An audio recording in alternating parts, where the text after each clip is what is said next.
speak about such a figure as Father Alberione was, especially being one of his own sons and from the same area practically of birth.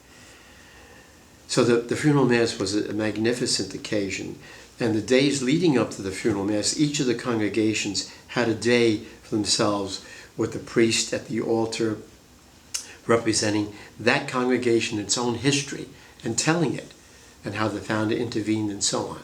The daughters and sister disciples and the pastoral, the apostolini, and so on. And they had their own ways of doing. Each congregation did their own particular celebrations, their own offerings, but they were beautiful. Those days were more than retreat days for anybody who was there for the occasion. They were just extraordinary in so many ways. And then after the funeral was to take place, and he was supposed to be put into his resting place.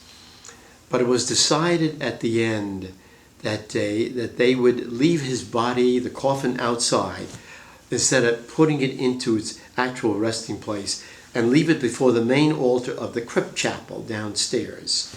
It's a considerably large chapel. And I think for one mass before then, they would also allow it to be brought up to the daughter's large church for a mass also there before it would be buried permanently in his resting place. So those were days of exceptional happenings and, as I said before, exceptional bonding. And the fact that you were part of an event that was just, I couldn't even say exceptional, but was unique to be there at that moment and to assist at that, to pray for so many.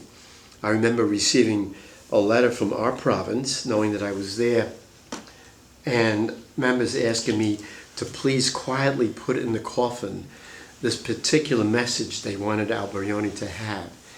You know, you wondered yourself, how do you quietly put into the coffin of the founder in that setting any sort of a thing like that? And so what I did was to quietly go down to the place where he was going to be buried and put the letter behind the wall there, have it buried with him.